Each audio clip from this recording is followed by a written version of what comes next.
вы как человек, который посвятил огромное количество времени изучению тоталитарных режимов и исследованию тоталитарных режимов, что бы ответили руководителям тех стран, которые считают украинский конфликт, украинскую войну региональной историей? Как бы вы их переубедили? Какие бы аргументы вы положили на стол? Я вам могу сказать, что сейчас происходит очередное наступление тоталитарных сил во всем мире. И я уже не случайно упомянул Китай, я не случайно упомянул Иран. И надо понимать, что может быть непросто для большинства людей, что мы говорим о глобальном очередном противостоянии тоталитаризма, который объединился, как мы знаем, и тот же Китай, Россия и Иран сейчас находятся в очень близком союзе, против сил демократии и свободы. Эта вещь не новая, а она происходила, как мы знаем, собственно, холодная война была тоже не война между Россией и Америкой, а война между демократией и тоталитаризмом. Понимание этого пришло не сразу, для этого потребовался в свое время гений Черчилля и потом сила Рейгана, чтобы поставить все это на свои места. Но после того, как советский коммунизм рухнул, к сожалению, это понимание исчезло, а тоталитаризм не исчез. И он снова сейчас находится вот в этом наступлении, и чрезвычайно важно и Америке, и странам НАТО, в том числе той же Германии, понимать, что это глобальная война против них, подавление свободы, которая, кстати, ведется через таких посредников, как Украина, Грузия.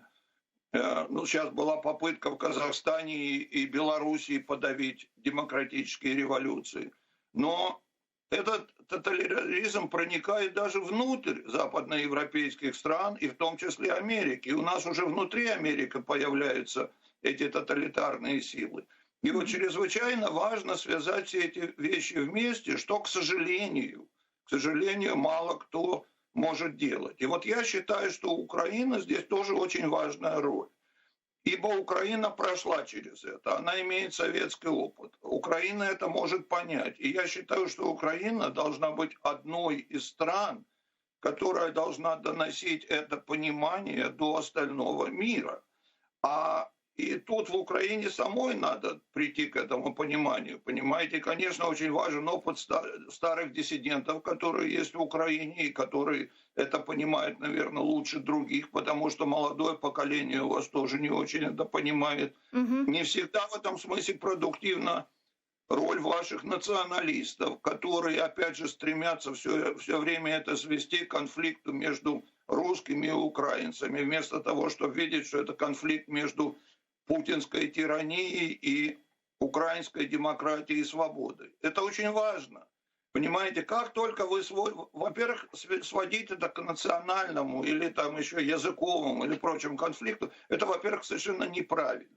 Понимаете, Путина не волнует ни украинский язык, Путина не волнует ничего. Понимаете, если завтра бы в Украине поставили какого-нибудь Лукашенко, он бы установил свою диктатуру и заставил бы всех говорить по украинскому языке, в том числе русскоязычных людей, и сажал бы в тюрьму тех, кто говорит по-русски, вы знаете, это Путина бы вполне устроило. Его это не волнует. А вот когда свобода и демократия, это волнует. И это вот, как я уже сказал, идет в общем контексте. Я надеюсь, что это агония тоталитаризма, что это его последняя попытка перейти в последнее наступление. Я оптимист, я верю, что он подходит к концу, и что коммунизм в ближайшие годы, по крайней мере, через несколько лет рухнет и в Китае, и рухнет путинский режим. А вы наблюдаете такие предпосылки по путинскому режиму? Я думаю, что главное, на самом деле, если смотреть на эту глобальную картину, то главный фактор в ней еще китайский коммунизм пока. Во-первых, потому что он остается коммунизмом в полном силе, во-вторых, потому что это мощная страна. И я думаю, что крах китайского коммунизма будет иметь тот самый эффект домино, который имел крах советского коммунизма в 90-м году, то, что коммунизм рухнул во всей Восточной Европе и везде, но к тому же рухнули многие авторитарные режимы и стали демократическими и в Азии, и в Южной Америке и прочее. Поэтому я думаю, что путинский режим, он вторичен в какой-то степени. Понимаете, Путин – это тоже странное явление. Это какая-то попытка возродить коммунизм в России после того, как коммунизм на самом деле рухнул. Это противоестественная вещь. Но пока есть мощные тоталитарные страны, которые создают как бы некий фон и поддержку, это создает ему тоже какой-то дополнительный фон, по крайней мере, на международном уровне. Но если китайский коммунизм рухнет, а я предсказываю его крах в течение 4-5 лет, то рухнет и путинский режим, а может путинский режим рухнет даже раньше китайского, что тоже вполне возможно, как и иранский. Но эти несколько лет перед этим, они не будут очень приятными, потому что, как я сказал, эта агония очень опасна. И в этот период все эти страны становятся намного более агрессивными, и надо быть готовыми, чтобы этой агрессии противостоять. И, конечно, важно объединять все силы демократии Запада, заручаться их поддержкой. Важно объяснять, что это единое общее дело всех свободных стран, но при этом каждой стране, как Украине, Тайваню, Израилю на Ближнем Востоке, нужно самим стоять за себя и усиливать свою оборону и, возможно, сопротивляться этой агрессии. Сегодня мы видим, как Запад по отношению к России применяет политику умиротворения агрессора. И здесь, естественно, возникает логичный вопрос. А до каких пор Запад будет применять вот такую политику в отношении России? И что еще должна сделать Россия, чтобы все-таки против нее были введены те адские, радикальные, дьявольские санкции, о которых сегодня предупреждают в Соединенных Штатах Америки? Ведь Россия в 2008 году вторглась в Грузию. Инфантильная реакция Запада дала карт-бланш Путину в 2014 году оккупировать Крым и Донбасс. Россия нарушила абсолютно все международные договоренности, начиная с Будапештского меморандума. Россия применяет на территории Европейского Союза оружие массового поражения. Речь идет о Солсбери. То есть что еще должна сделать Россия, чтобы все-таки на Западе поняли и вернулись к той же цитате Уинстона Черчилля, что нельзя договариваться с тигром, когда твоя голова находится у него в пасти? Ну да, только для этого нужно, чтобы Чемберлен был заменен на Черчилля, как это произошло, а Байден заменен на нового Рейгана. Что, я надеюсь, произойдет в 2024 году.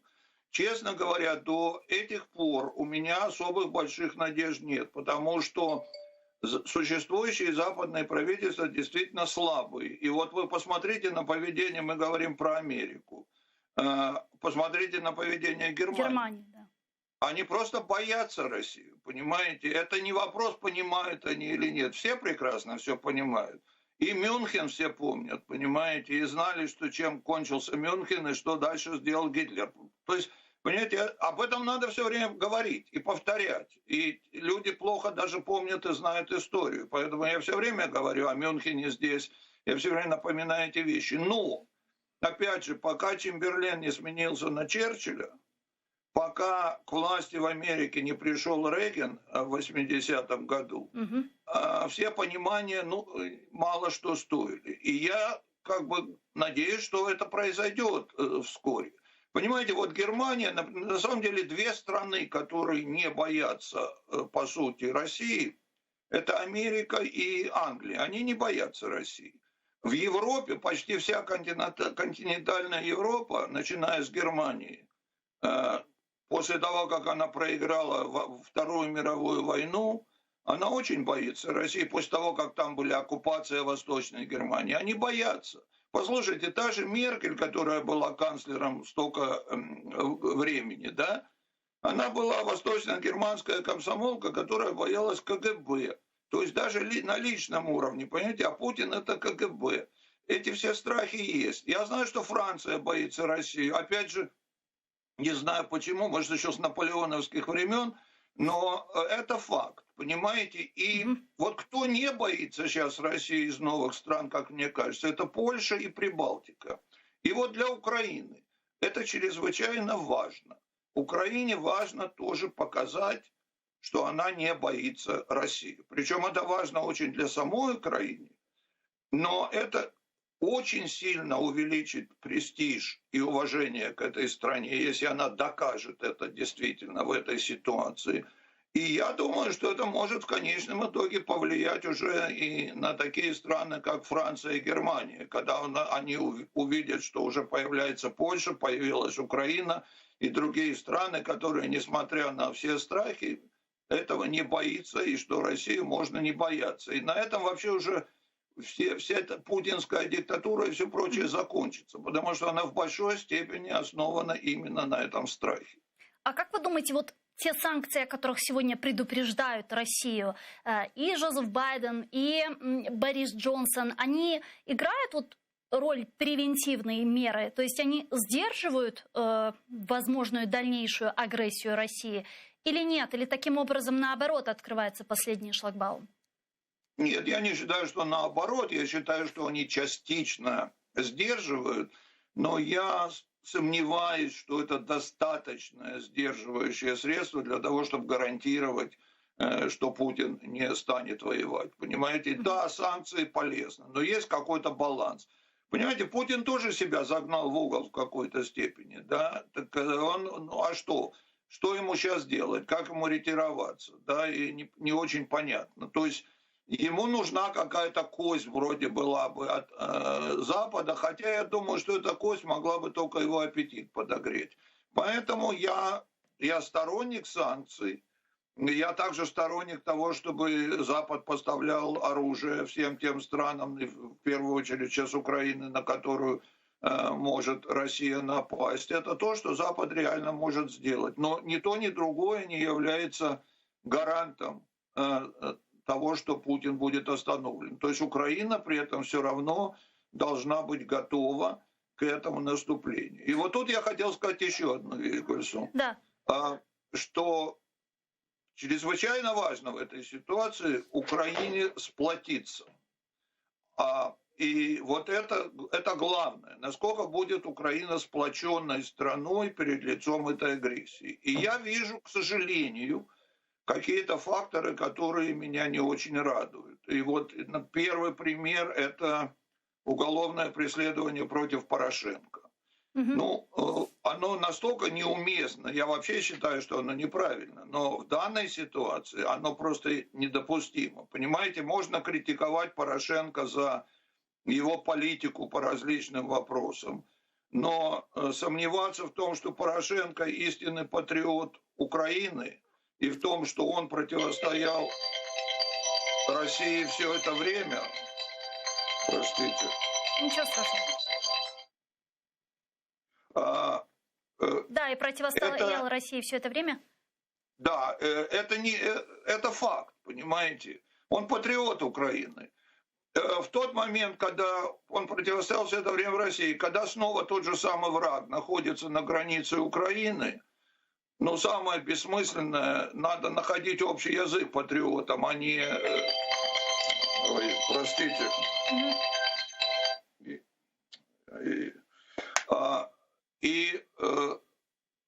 Вторая вещь, которую я хочу сказать, это законы о языке. Это тоже очень разделяющий фактор, ваш закон о языке. Опять же, понимаете, вам чрезвычайно важна солидарность всех украинских людей. Неважно, на каком языке они разговаривают, на русском или украинском. И язык ни в коей мере не является критерием украинского патриотизма.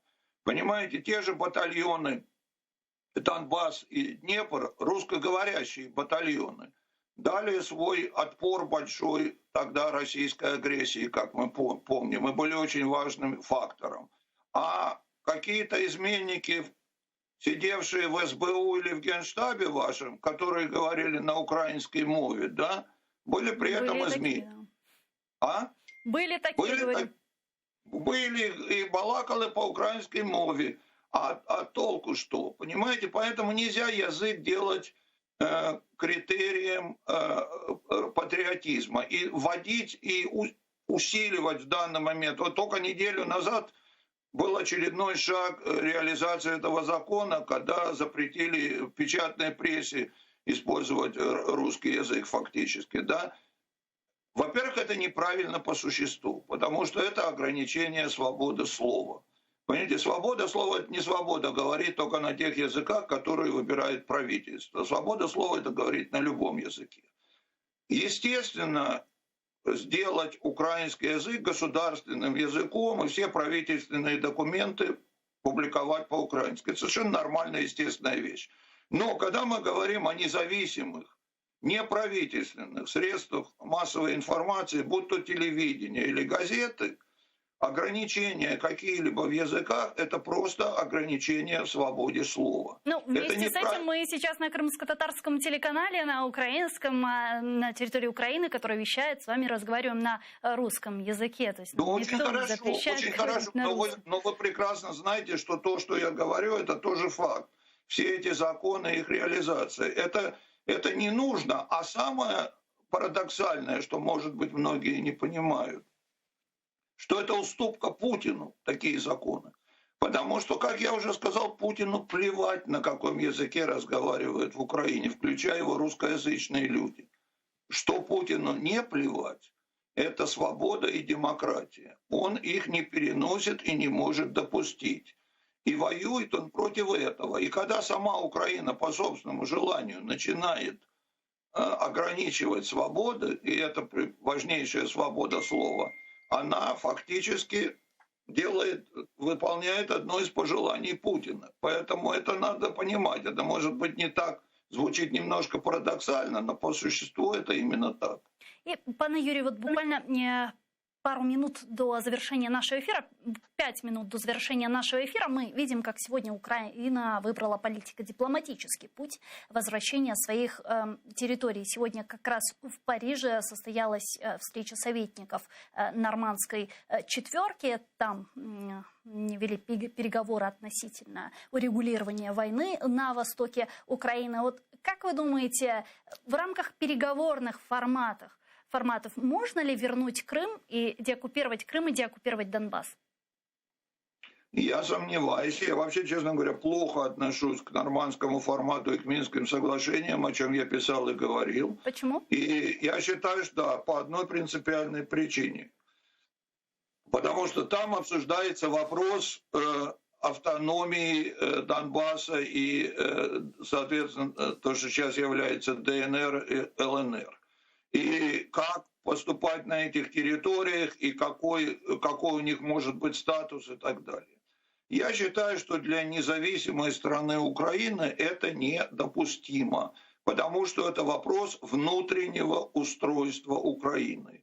И никто из других стран, неважно, это враги или друзья Украины, не должны принимать участие в формулировке этих вопросов. Это некая уступка серьезная своей собственной независимости. Я предлагал даже ввести в Украине закон, который четко говорит, что вопросы внутреннего устройства являются абсолютной прерогативой Украины, и никакие обсуждения и переговоры по этому поводу с другими странами недопустимы.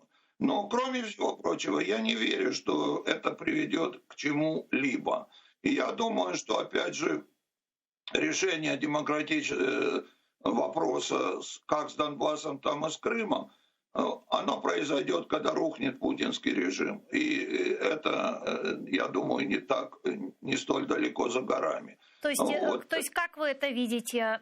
Рухнет путинский режим, Путин уйдет, умрет, что-то с ним произойдет, будут внутриполитические распри в самой Российской Федерации, и Украине нужно будет воспользоваться моментом и деоккупировать свои территории. Примерно так это должно быть? Да, я думаю, что если действительно рухнет путинский режим и придет нормальное демократическое правительство в России, во что я верю в конечном итоге, то оно само отступит просто. То есть из Донбасса точно. По поводу Крыма, может быть, будет более серьезные переговоры, но я думаю, что это совершенно реально тогда будет договориться.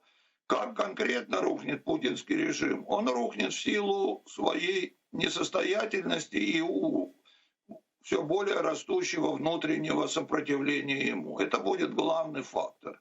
Вот понимаете, Путин испугался Навального. Это совершенно всем понятно. Он испугался Навального, потому что это началось уже мощное движение.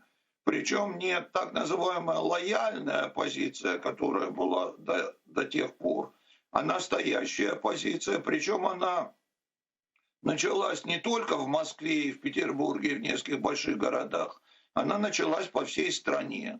Это молодое поколение. А Путин усилил террор. Но уже это ему не поможет. Он, конечно, будет продолжать пытаться сажать этих людей и прочее, но я думаю, что в конечном итоге его время подходит к концу. Но главное, что это не только его время. Это время всей вот той клики советского КГБ, которая фактически вернулась к власти. То есть мы говорим не о смене одного человека, и не об убийстве, не о смерти конкретного человека и замене его таким же следующим КГБшником. Я говорю именно о смене режима на более нормальный демократический режим. Дякую вам большое, Чохсагун, что связались к нам в эфир, ответили на наши вопросы, нашли время. Спасибо. Юрий Яромагаев был с нами на прямой связи, советский правозащитник. А я с вами вынуждена попрощаться, но вы оставайтесь с первым крымско-татарским телеканалом АТР. Буквально через 5 минут эфир телеканала АТР продолжает информационная программа «Заман» на крымско-татарском языке. Наши журналисты подготовили для вас самые последние и актуальные новости. И я хочу напомнить еще раз, чтобы вы не забывали подписываться на наш YouTube-канал. Там мы вещаем как в онлайн-режиме, так и выкладываем самые интересные фрагменты из наших эфиров. Выкладываем практически все наши программы в записи. Помогайте нам продвигать наш YouTube-канал, так как это сейчас чуть ли не единственная платформа, откуда у нас есть возможность вещать, так как телеканал АТР был отключен от спутника в связи с существенным недофинансированием государством Украины первого крымско-татарского. Корушкенчар хатышлар.